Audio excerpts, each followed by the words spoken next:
This is a wonderful campaign table by the much sought after makers Ross & Co. of Dublin. And if you know Ross furniture, you can tell that this is a piece by Ross without seeing any labels or marks to it. The turning of the legs, the use of walnut. There's a lot about this table which just screams Ross at you. And if you're buying any Ross furniture, you would do well to study the way they made pieces, especially campaign chests.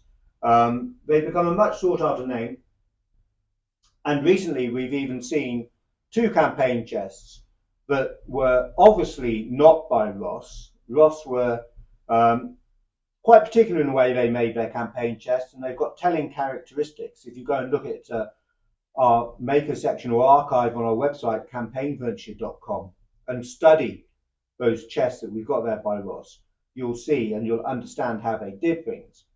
These two chests didn't have any of those characteristics, yet they did have very new looking stencils, which are very similar to Ross's, but not quite the same.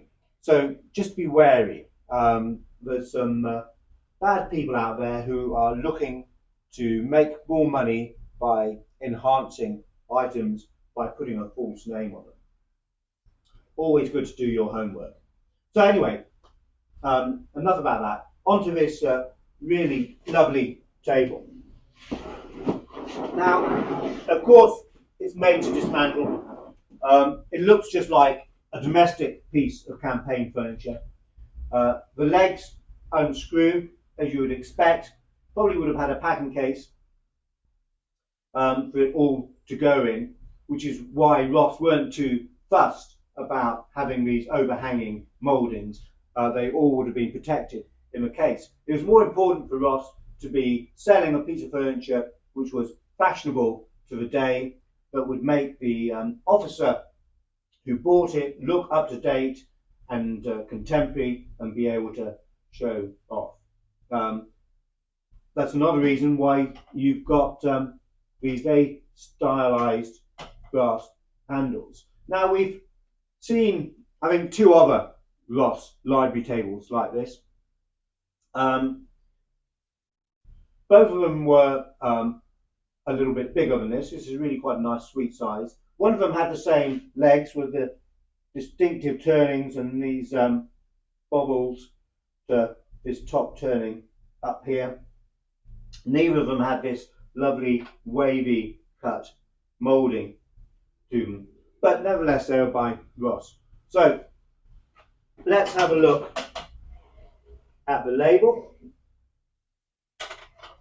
So you've got an enamel Ross label here with the address of 8, 9 and 10 Ellis Quay, and also you can also hopefully see the lock, which was made by Samuel Hall and Sons of Birmingham. So that's a good original label. It's where we would expect it to be. It looks exactly the same as other enamel Ross labels that we've seen, and in fact to make a fake enamel label is much harder work than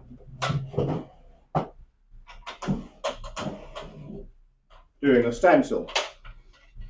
And so here's a Ross stencil to the underside of a drawer, a secondary label.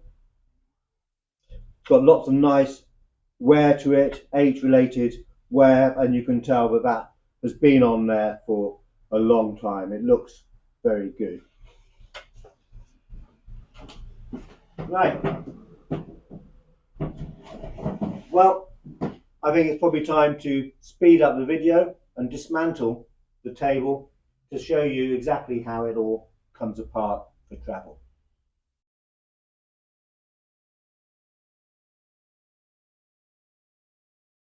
So there you can see the table's been dismantled.